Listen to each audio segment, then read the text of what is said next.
불상의 불상에 대해서 여러분들과 2시간 동안 알아보도록 하겠습니다. 우선 우리나라 불상에 들어가기 전에 간략하게 불상이 어떤 것인가 하는 것을 말씀드리고 말하자면 불상의 종류라든가 불상의 특징이라든가 이런 것을 우선 말씀드리도록 하겠습니다. 불상은 여러분들이 아시다시피 2가지 뜻을 가지고 있습니다. 넓은 뜻과 좁은 뜻으로 이렇게 분류할 수 있습니다. 넓은 뜻은 불상은 불교의 상을 통틀어서 불상이라고 이렇게 부르고 있습니다. 불교의 상 같으면은 불상이 있고요, 부처님 상이 있고, 좁은 뜻의 불상입니다. 부처님 상이 있고, 그 다음 보살상이라고 하는 것이 있습니다. 보살상. 그 다음 나한조사상이 있습니다. 나한조사상. 선림상들을 통틀어서 말하고 있습니다. 우리가 말하면 그 성을 지칭하는 겁니다. 나한조사상. 그 다음 신중상. 신중상. 이렇게 4종류로 이렇게 나누는데, 이것을 통틀어서 불교상, 이것을 줄여서 불상이라고 이렇게 말하고 있습니다. 좁은 뜻은 방금 말했다시피 부처님 상만을 우리가 불상이라고 이렇게 부르고 있습니다. 그러면은 넓은 뜻의 불교상을 통틀어서 간략하게 말씀드리도록 하겠습니다. 불상에 대해서는 조금 이따가 말씀드리고요. 불상은 깨달은 분을 우리는 부처님이라 하고, 이것을 형상화시킨 것을 우리는 불상이라고 이렇게 말을 하고 있죠. 그 다음 깨닫기는 깨달았되 중생들이 다 깨치지 않으면은 나도 깨치지 않겠다 하는 서문을 세운 분이 이른바 보살입니다. 이러한 보살을 형상화하면은 우리가 보살상이다 이렇게 부르고 있습니다. 그 다음 나한조사상은 가장 등 높은 고속, 거의 깨달은 경지에 간 그런 분들을 우리는 나한조사상이라고 이렇게 부르고 있습니다. 이른바 스님들 가운데 가장 등 높은 스님을, 깨달은 경지에 간 스님을 우리는 나한조사라고 이렇게 부르고 있죠. 그 다음 신중상은 불교를 외우하고 부처님을 지켜주는 그러한 신들, 우리는 신들의 무리라고 해서 신중이라고 합니다.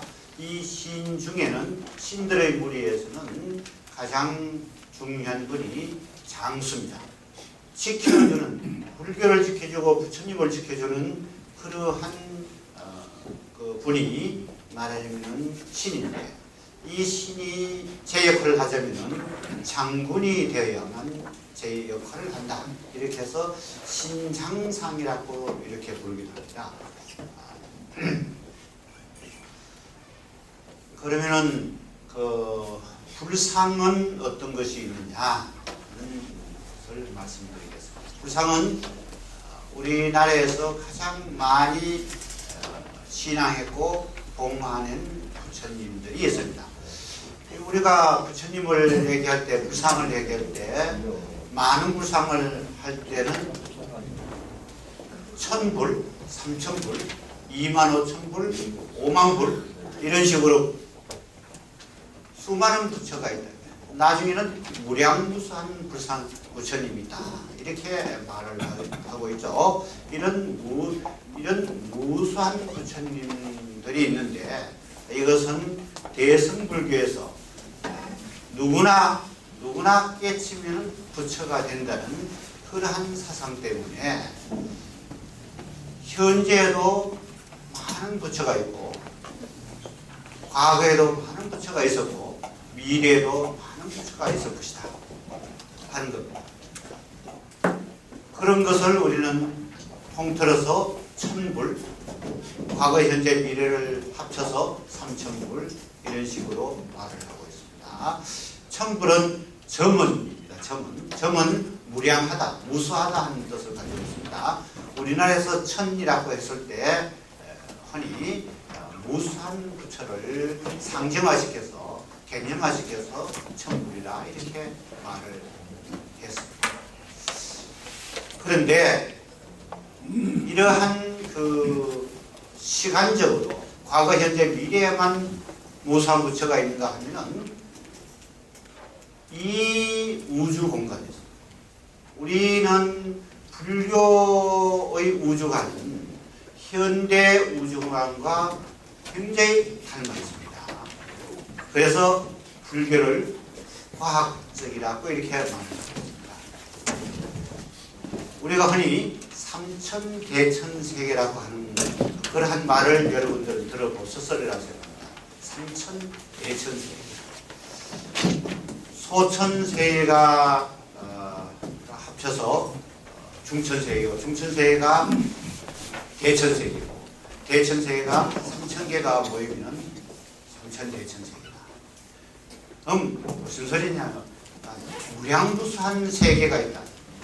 이 우주에는 무량무수한 별들이 있다는 얘기입니다. 헤아릴 수 없다. 무수한. 이것은 현대에는 여러 가지 설이 있는데 발전되어가는 우주 공간이 확대되어가는 그런 설도 있고, 그것을 평창설이라고 합니다. 이 우주가 일정 공간을 차지하고 있으면 자꾸만 평창되어 가요. 그런데 원래 우리가 끝간데 없이 무량하게 있다. 그런 설도 있고, 이런 우주설은 굉장히 많습니다. 불교는 끝간데 없이 무량무수하게 펼쳐져 있다. 또 현대 평창설과 마찬가지로 그 우주도 자꾸만 변해간다. 자꾸만 변해간다. 이렇게 말을 하고 있습니다. 그렇기 때문에 이 우주 공간에 무수한, 얼마 전에 호킹 박사가 말하기를 이 우주에는 인간과 같은 이런 생물이 존재하고 있다. 그런데 옛날에는 이것을 찾아야 한다고 했는데 얼마 전에는 찾지 말아야 한다. 그 우주 공간에 있는 생물체들이 우리를 공격할 가능성이 다분히 있다. 인간의 성격으로 봐서 인간이 요즘도 이 발달된 세계에서 요즘 태국에서 내전이 일어나 반대파고 현 대통령하고 현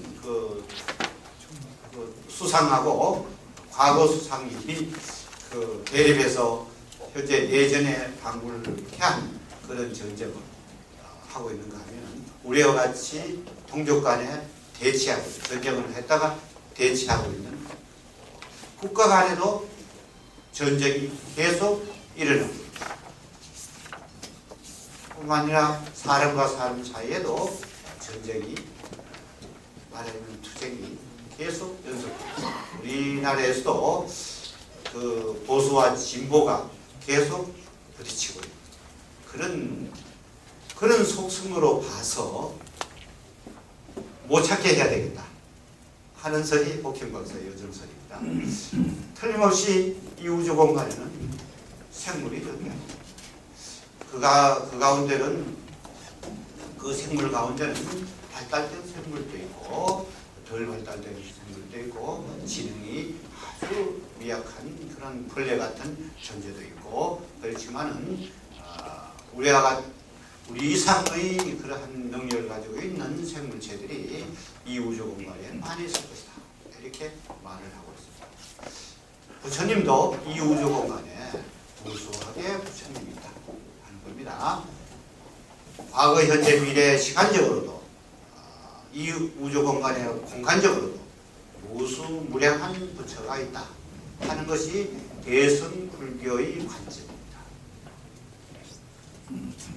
그러나 우리는 이러한 무수한 부처님이 있다 하더라도 그 부처님을 다 어떻게 이해하고 다 알 수는 없는 실정입니다. 그래서 우리나라에서는 가장 좋아하고 가장 신앙하고 또 그것을 조성했던 분들이 있습니다.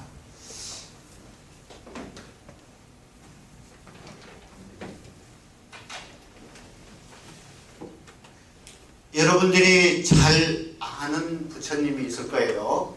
어떤 부처님이 있겠습니까?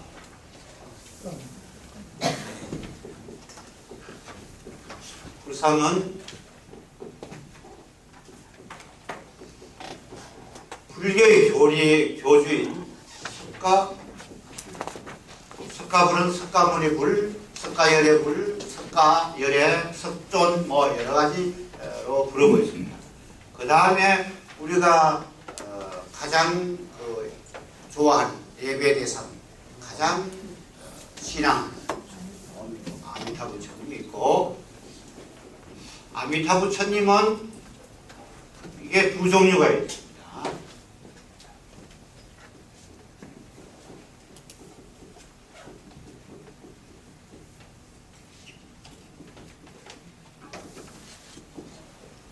무량수불과 아미타불이 있습니다. 이것은 공간적인 부처고 시간적인 부처 이런 식으로 나눌 수 있습니다.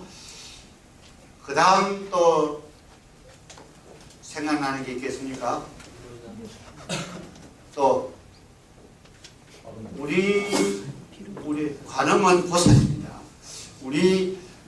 우리가 병이 들면 병을 낫게 됩니다. 또 현재는 하늘나라 토솔천에 있지만 석가모니 부처님과 못다한 분을 사람들을 구제해주기 위해서 5억 6천 700만 년 후에 다시 이 세상에 나타난다 하는 부처님 이름입니다.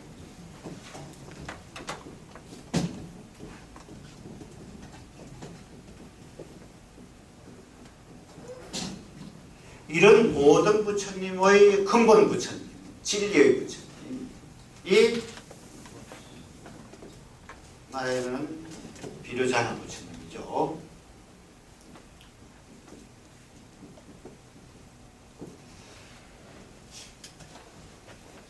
석가불은 특징이 있습니다. 부처님의 불상을 구별하는 방법이 두 가지가 있습니다. 하나는 수인으로 하고 하나는 협시보살로 합니다. 어떤 것은 자세로도 가능합니다. 미륵불 같은 것은 자세로 알 수 있는 겁니다. 석가불은 석가 5인을 해서 5가지 손모양을 가지고 있습니다. 5가지 손모양을 가지고 있는데 가장 특징적인 손모양이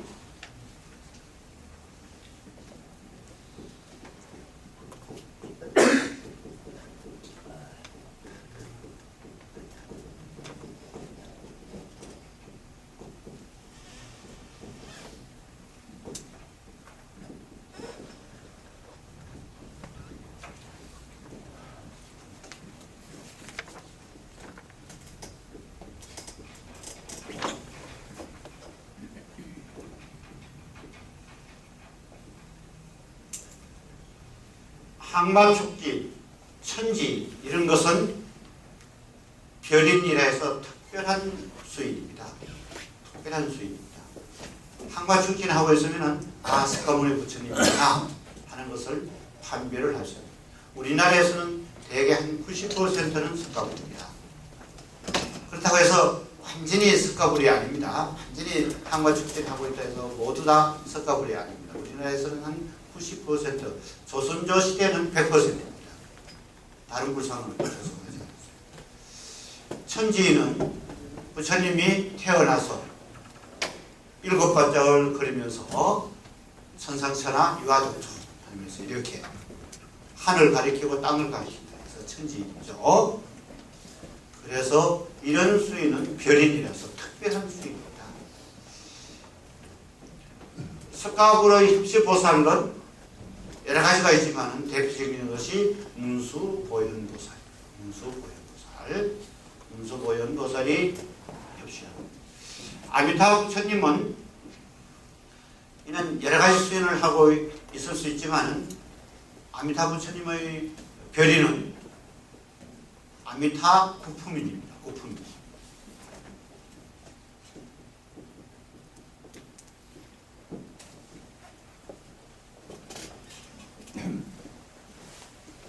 아미타를 협시하고 있는 보살은 여러 가지가 있을 수 있습니다만 대표적인 것이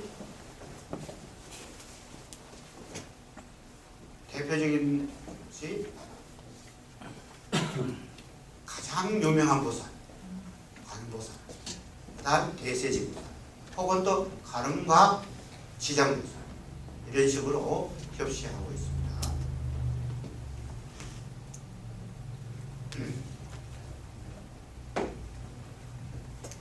그러면 구품이는 무슨 소리냐 하면은 우리 사람도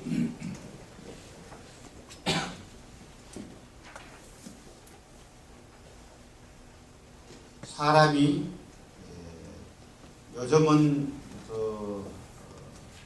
무슨 돈으로 주로 나눕니다만은 우리가 크게는 몇 종류의 사람이 있다고 봅니까? 제일 잘 나가는 사람 상류층, 그죠? 그 다음 중류층, 그 다음 제일 돈을 꼭 빼앗는 사람을 하류층이라고 이렇게 말을 하고 있습니다. 상중하로라는 게 옛날에는 상중하에다가 상중상하가 있고 중상중중중하가 있고 하상하중하하가 있습니다. 근데 사실은 하하 하면은 제일 즐거운데 실제로 살 때는 제일 괴로운 하하입니다. 그래서 제일 괴롭다 해서 하하 웃어야 된다 이런 말이 있습니다만 구품인 이것을 우리는 구품이라고 이렇게 부르고 있습니다. 옛날에 조선조 시대 같은 데는 옛날에 세금을 매길 때에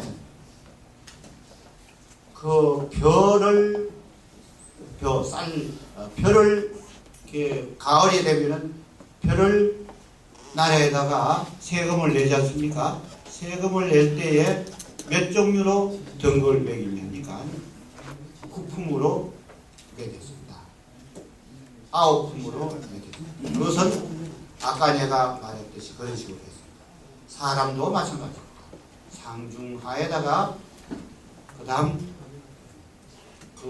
세 품에 다시 3개를 더하면 구품이 된다. 그래서 구품이라고 이렇게 했는데 사람들은 보통 우리 세속에서는 이것이 돈과 명예와 이런 것을 가지고 나누지만은 불교에서는 뭐로 가지고 나누냐? 불교에서는 지혜를 가지고 나눕니다. 지혜가 많으냐? 많으면은 상품이고 지혜가 중간쯤 가면은 중품이고 지혜가 제일 낮은 사람을 우리는 하품이라고 이렇게 부르고 있습니다. 아미타 부처님은 모든 사람을 다 구제해야 되는 그러한 자비로운 부처님이라고 이렇게 말합니다. 석가모니 부처님은 인연 없는 중생은 구제할 수 없다 이렇게 했는데 인연이 도저히 안 되는 사람은 구제가 안 된다 했는데 이 아미타 부처님은 그래도 아무리 인연 안 돼도 끝까지 구제해야 된다 하는 자비사상을 가지고 있다 이렇게 말해주고 있습니다. 그래서 사람들을 나눌 때 모든 생물들을 나눌 때 구품으로 다 나눌 수 있는데 그 구품에 따라서 거기에 알맞게 대처를 하면은 다 구제할 수 있다 하는 겁니다. 그러면 상품의 사람은 어떻게 구제해요? 상품의 사람은 참선을 해서 스스로 깨닫게 하는 겁니다. 스스로. 그래, 약간만 지도하면 그렇게 해서 깨달아요. 그런데 참선은 어떻게 합니까? 참선, 손모양을 어떻게 합니까? 이렇게 가져야 되겠죠. 참선하는 손모양이 이렇지 않습니까? 근데 이거 이렇게 가지고 있는 부처님은 상품의 부처님입니다. 상품을 대성하는, 상품을 구제하는 부처님. 그러면 상품 가운데 세 종류가 있다 했죠. 상품, 상생. 엄지와 검지를 대비는 상품 상생입니다. 그러면 상품 중생은 뭡니까? 상품 중생이는 엄지와 중지. 엄지와 약지를 하면은 어떻게 돼요? 우선 상품 하생. 이런 분들은 부처님이 그렇게 신경 쓸 필요가 없습니다. 그냥 약간만 지도하면 되는 종류의 스스로 깨칠 수 있는 사람이 상품. 중품이는 그 대신 중품은 어떤 부처님이 설법을 통해서 자세히 일러줘서 깨치게 하는 종류의 분들을 중품입니다. 그래서 중품은 어떻게 하냐? 설법을 하니까 두 손 다 설법을 해야 돼요. 설법. 이게 설법입니다.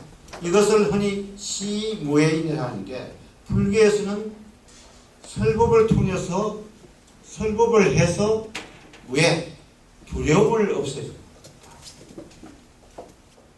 설법을 통해서 두려움을 없애주는 것을 우리는 설법인이라고 이렇게 하고 있습니다. 그 두 손 다 설법인을 하고 있습니다. 근데 중품 상생은 이렇게, 중품 중생은, 중품 하생은 이렇게. 그 다음 하품은 어떻게? 하품은 설법도 해도 설법을 아무리 해도 다 알아듣지를 못해요. 그럼 어떻게 해요? 억지로 공갈을 한다든가 협박을 한다든가 그렇다면 꼬신다든가 이렇게 하는 방법밖에 없지 않습니까? 우리 여러분들 자제들이 공부를 안 할 때 대학을 가려고 할 때 어떻게 해요? 협박해도 안 통하면 어떻게 해요? 아무리 매를 가지고 아무리 협박을 해도 안 되면 너 대학만 가면은 요즘 같으면 뭡니까? 차를 한 대 사주게. 그렇게 보시면은 옛날에 우리 애들 키울 때는 오디오를 사준다 그러면은 됐습니다. 요즘은 차 한 대 아니면 안 통합니다. 자, 그러니까 그렇게 꼬시든지 이렇게 억지로 해줘요. 설법을 말을 가지고 안 되면 억지로 끌어당겨야 돼요. 억지로. 안 들으면 억지로 끌어당겨요. 이렇게 하는 것을 이게 우스갯소리로 이것을 우리는 돈 내나 하죠. 돈 줄게 하는 겁니다. 부처님이 돈 줄게. 제발 내 말 들어라. 부처님이 돈 달라고 하는 것이 아니라 돈 줄게. 내 말 들어라. 이렇게 하는 겁니다. 이것이 하품 상생, 하품 중생, 하품 하생. 아시겠죠? 아미타 부처님이 이렇게 하고 있으면은 아미타 부처님인데 조선조 시대에 내려오면 이렇게 있는 부처님이 있습니다. 근데 이렇게 하는 부처님은 잘 없고요. 도살이 있습니다. 도살. 이것에 노선화 부처가 이런 식으로 하고 있습니다. 노선화 부처. 이 조선조 시대에 이 중품을 하고 있습니다.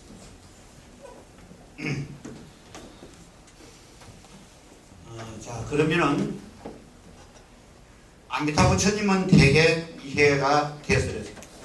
그 다음 미륵불은 현재는 이 미륵불은 현재는 토설천에 있습니다. 5억 700만 년 후에 이 세상에 내려와서 세 번에 걸쳐서 설법해서 모든 중생들을 다 구제하겠다 하는 부처님을 우리는 미륵불이라고 이렇게 부르고 있습니다. 미륵불은 삼국시대 같은데, 우리나라 통일초 같은데 미륵불이 있으면 어떻게 하고 있습니까? 의자에 앉아 있습니다. 의자에. 근데 신라 말부터는 의자에 앉아 있을 수도 있고 손에 꽃을 들고 있습니다. 손에 꽃을 들고 있는 부처님 같으면은 대부분 다 미륵불입니다. 근데 손에 꽃을 들고 있는 부처님 가운데 미륵불이 아닌 부처님도 있습니다. 석가불이 있습니다. 석가불. 이는 조선조시대 괴불 테마에만 나타나는 현상입니다. 석가불이 괴불 테마에 나타났을 때는 꽃을 들고 있어요. 우리가 여러분들 많은 제자를 놓고 부처님이 설법을 했는데 그 내용을 아무도 알아듣지를 못해요. 그러자 부처님이 그래도 안 되니까 부처님이 꽃을 들고 이것이 무슨 뜻을 가지고 있느냐. 그러니까 가섭존자가 미소를 빙그레 미소를 지었다. 그래서 그것을 우리는 여마미수다 이렇게 하고 있습니다. 그것을 상징해서 꽃을 들고 있습니다. 그런데 꽃의 종류는 틀립니다. 석가불이 들고 있는 꽃은 이게 연꽃입니다.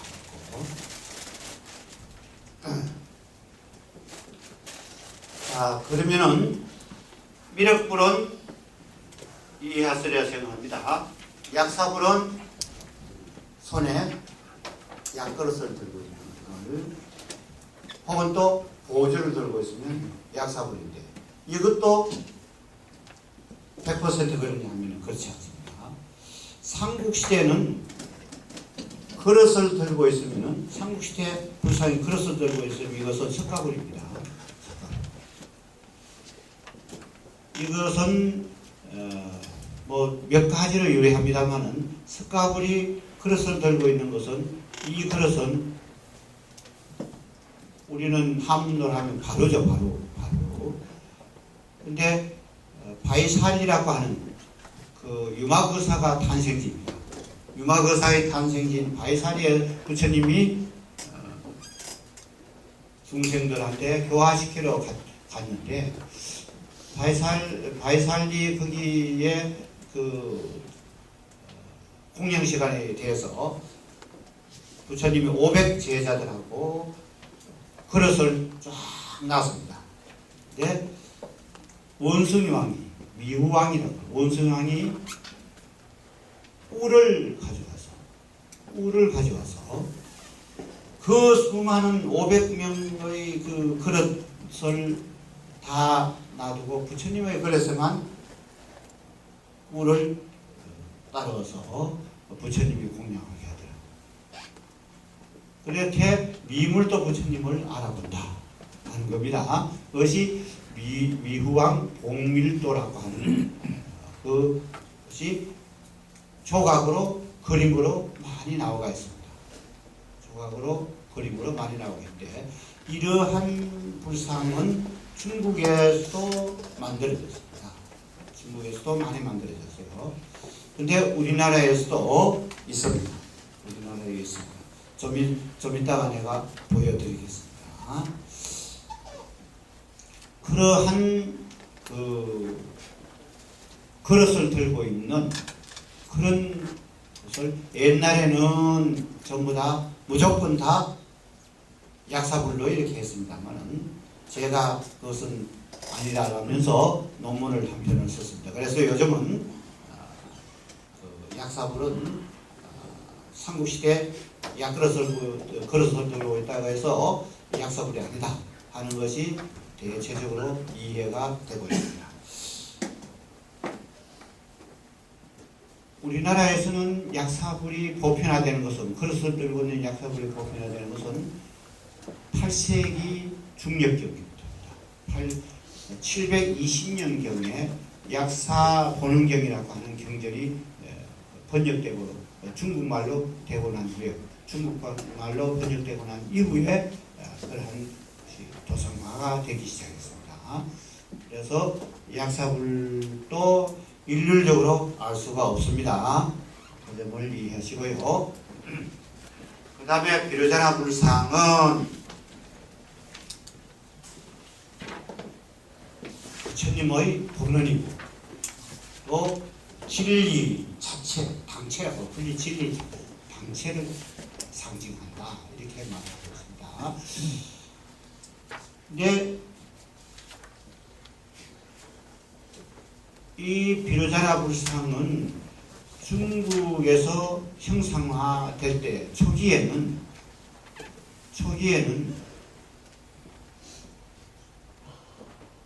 시무의 여원리를 많이 했습니다. 이런 성명을 많이 했습니다.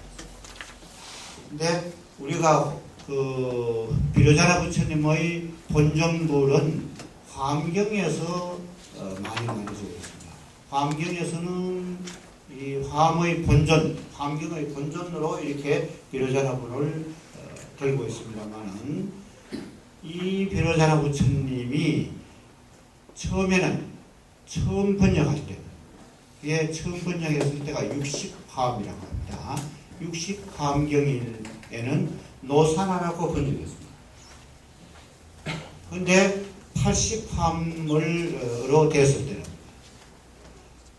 80장으로, 우리가 요즘 말하면 1장, 2장 하는 그 80장으로 됐을 때는 이게 비로자나로 번역했습니다. 그래서 구역과 신역이라고 이렇게 말하는데, 구역에서는 노산하고 신역에서는 비로자나로 번역했습니다. 그런데 다 같이 덤으로서는 바이로차나입니다. 바이로차나를 번역하는 사람에 따라서 노사나 비로자나 이렇게 번역합니다. 우리나라에서는 두 가지에 다 통용을 하고 있습니다만은 화엄종일 때 신화엄종이라고 하는 것이 있습니다. 우리나라에서 의상스님이 했던 화엄종은 무화엄종이고 신화엄종은 8세기 중엽경부터 나타나기 시작합니다. 이 신화엄종은 선종과 밀교가 합쳐져서 화엄종에서 밀교하고 선종을 받아들여 가지고 화엄종이 새롭게 탄생했을 때를 신화엄종이 하는데, 이 신화엄종에서는 밀교의 수인을 받았습니다. 밀교의 비로자나 수인을 화엄종에서 채택을 했습니다. 그래서 옛날 비로자나 노사나 불상일 때는 이렇게 되었었는데, 8세기 때부터 비로자나 불상에서 어떻게 나타나느냐, 이게 직원인이 나타나기 시작합니다. 직원인은 왼손 검지 천마디를 오른손으로 감사라 라고 경전에 되어가 있습니다. 이런 식으로 하고 있습니다. 이런 수인은 무슨 수인이냐 하니까 티베트 밀교 같은 데서 많이 상징하고 있는데, 그것은 남녀의 합의를 합니다.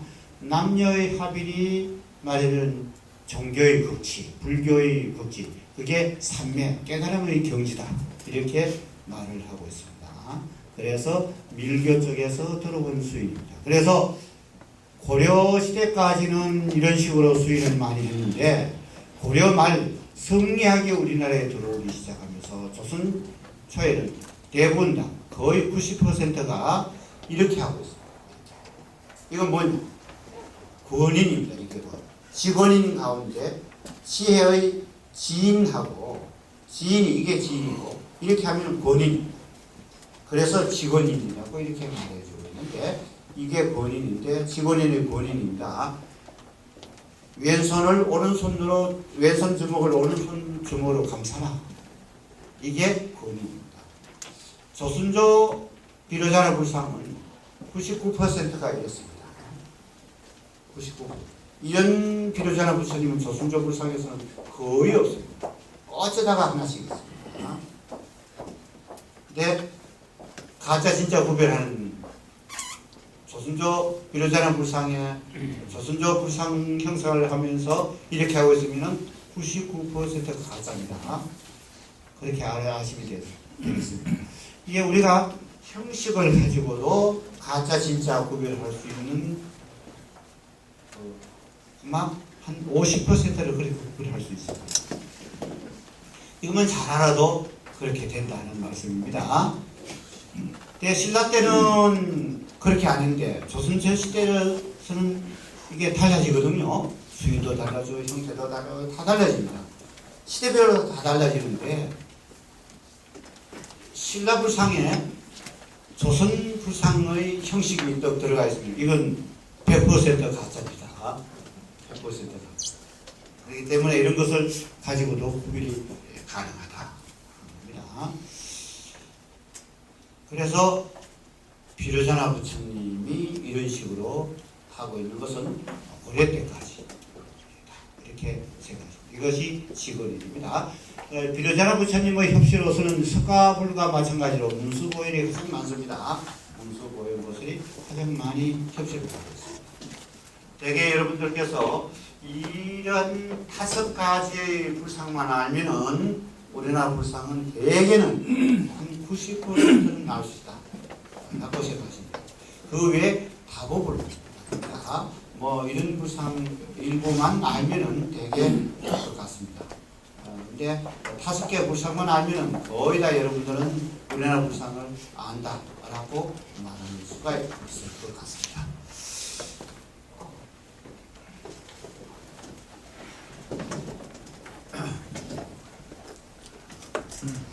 그러면은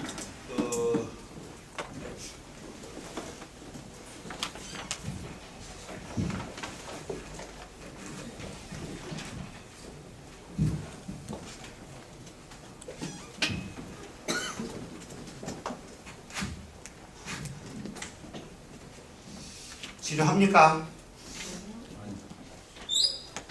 이해가 됩니까? 그러면은 두 번째로 보살상이 있습니다.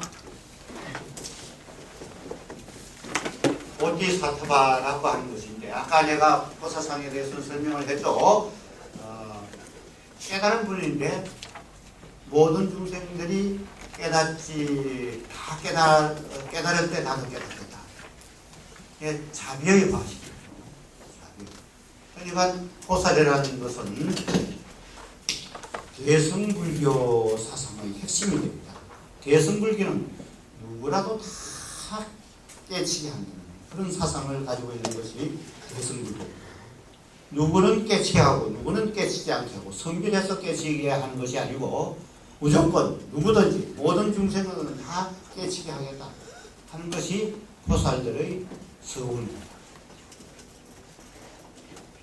이게 대중 요즘 운동권에서 민중이라고 이렇게 많이 하고 있습니다만 민중은 서민이라고 하는 그런 개념입니다. 그런데 대중은 뭐냐? 일체 모든 생물을 다 대중이다. 요즘 시체 말로 친환경주의죠. 친환경주의. 아무리 미물이라도 대중에 속합니다. 대중에 속합니다. 어떤 미물을. 그래서 불교에서는 부처님이 피가 많이 온 우기철이에요. 피가 많이 온 우기철은 절대로 밖에 나가지 말아야 했어요. 왜 그러냐? 밖에 나가면은 풀 속에 뭐가 있습니까? 버러지들이 그냥 기어다닙니다. 그것을 무심코 밟게 됩니다. 그러니까 절대로 나가서는 안 된다. 자기가 의도하지 않게 살생을 하게 됩니다. 그래서 밖에 나가지 말고 수도에 전념하라. 그것을 인도에서는 하안거라고 하죠. 여름철 안거. 우리나라에서는 하안거만 있는 것이 아니고 동안거도 있습니다. 동안거. 우리나라에서는 하도 추워서 겨울에 나다닐 수가 없기 때문에 동안거도 하고 있습니다. 근데 인도에서는 하안거밖에 없습니다. 여름에 안거하는, 참선하는, 수행하는 그런 것밖에 없습니다. 그래서 그리고 부처님이 우리가 그 손님들이나 부처님이 항상 나들이 할 때 갖고 다니는 것이 뭔지 아십니까? 나들이 할 때, 밖에 나갈 때. 네? 봐라 그런 거 말고, 네? 손에 들고 다니는 게 있어요. 육한장에. 그 육한장에는 방울이 달려 있어요. 왜 방울이 달려 있는지 아세요? 두 가지 뜻을 가지고 있어요. 하나는 이게 짚고 다니면 소리가 쩔렁쩔렁 나지 않습니까? 그러면은 벌레들도 사람이 오는 걸 알고 피합니다. 살생을 하지 않게 됩니다. 또 불교에서는 이게 보름마다 참여를 합니다. 보름에 모여서 참여를 하고 1년에 한 번 7월 보름에 7월 7석 날 뭐 이렇게 말을 하죠. 7월 보름에 7월 백중날에 모든 대중들이 사부 대중들이 다 모여서 참여를 합니다. 그때는 부처님도 내가 뭘 잘못했다. 내가 무슨 어디에 갔더니 본의 아니게 벌레를 한 마리 죽여. 본의 아니게 말이 우연히 나와서 사람의 마음을 상하겠다. 부처님도 사람인 이상 참여할 게 많습니다. 참여를 했습니다. 부처님이 본 모양은 원래의 모습은 인간으로 했을 때 원래의 모습은 상당히 인간적입니다. 요즘 말하시 절대적인 그런 모습이 아닙니다. 그런데 어느 날 이 참여하는 날에 부처님이 제자 가운데 유명한 고僧이 있는데 그 양반이 한날은 그 아침마다 그 손님들이 뭘 합니까? 아침마다 우리나라에서는 예불 하지만 인도에서는 탁발을 밥을 얻으러 다니죠. 그것도 한 집만 다니지 못하게 합니다. 7집을 적어도 최하로 7집을 가야 된다. 왜 가야 되느냐? 수도하는 모습을 중생들이 보면은 자기도 깨끗한 마음을 일으킨다. 그러니까 한 집만 가서 그렇게 하면 안 되겠죠. 많은 집에 가서 그렇게 보시를 해야 됩니다. 자기는 보시를 받고, 그래서 한 숟갈씩 받습니다. 한 숟갈씩 보시를 받고, 그 다음에 자기 모습을 보여주면은, 근데 이것은 법보시가 됩니다. 제보시 받고 법보시를 반드시 해줘야 되는 겁니다. 오고 가야 된다. 이겁니다. 받기만 하면 안 됩니다. 왜? 공짜가 없습니다. 세상에. 네. 불교에서도 부처님과 제자 사이에도 공짜가 하나도 없습니다. 제보시 하면은 반드시 법보시를 베풀어야 됩니다. 그래서 한날은 어느 집에 갔더니 그 인도에 대문이 없습니다. 대문이 없이 그냥 쏙 들어갔더니 그 부인이 발가벗고 모욕을 하고, 그래서 얼마나 큰 죄를 지어 본의 아니게 죄를 지어서 참여를 했습니다. 부처님, 내가 오늘 어디에 갔다 그 본의 아니게 여자의 나치를 보게 됐습니다. 그랬으니까 참여를 합니다. 했더니 부처님이 그때의 대처 방안은 반드시 오늘부터는 누구라도 다 6한장을 찍고 오다. 그러면은 손님이 오는 것을, 비구가 오는 것을 그 집에 알고 대처를 할 것이다. 라고 말을 했습니다. 그래서 그것이 계율이 되었습니다. 그게 6한장을 찍게 되는 이유가 두 가지가 있다 하는 것입니다.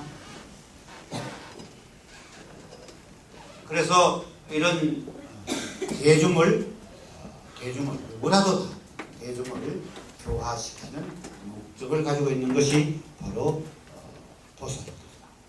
그 다음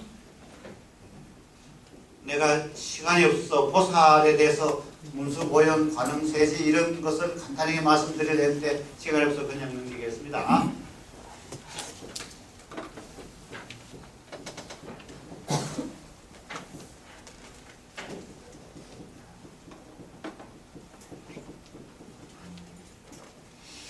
나하는 부처님 아랫단계까지 깨친 분을 나한이라고 이렇게 합니다. 아랫단계까지 깨친 분을 나한이라고.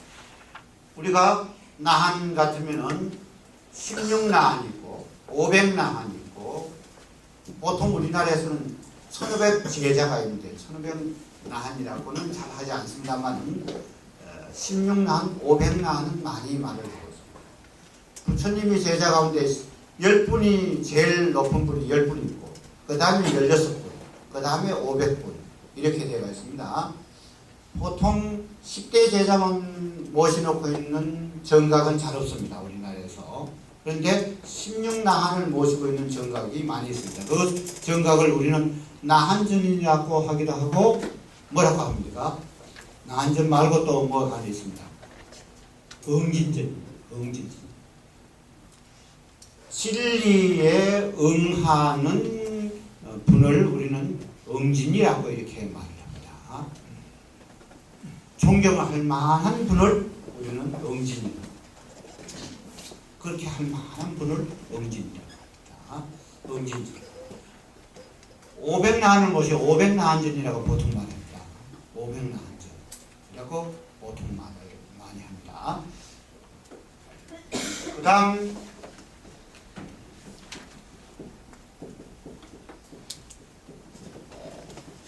신중상은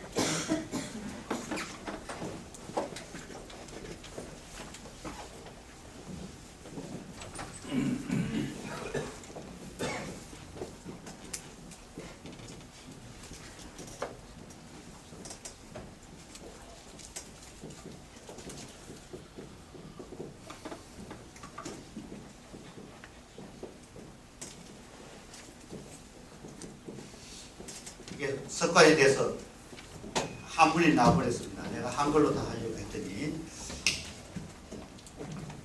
이천은 제석범천을 이천이라고 합니다. 석관에 가면은 범천 제석전이 부처님 앞에 좌우에 있습니다. 그 다음에 사천함은 동서남북의 천왕, 동서남북 이 사바세계를 하고 있는 이 소우주가 있습니다. 이게 사바세계인데 이 사바세계는 네 왕국이 있다라고 했습니다. 네 왕국이 지켜준다라고 했습니다. 그 왕을 사천왕이라고 동서남북. 팔부종은 사천왕이 이 팔부종을 거느리고 나쁜 무리를 제거한다. 왕 자신이 직접 전쟁을 하지 않죠. 장수를 거느리고 전쟁을 합니다. 나쁜 무리를 쳐 없애는 겁니다. 그래서 이천, 사천왕, 팔부종을 주로 우리나라에서는 가장 대표적인 신 중이라고 이렇게 말하고 있습니다. 이외에 우리나라의 신이라고 하면 많은 신들이 있습니다.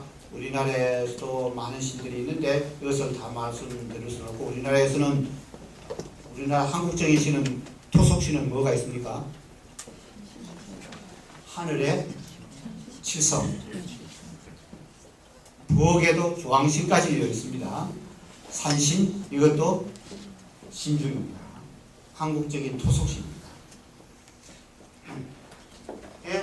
신중사 이렇게 네 종류를 우리는 불교상 또는 또 불상이라고 이렇게 부르고 있습니다.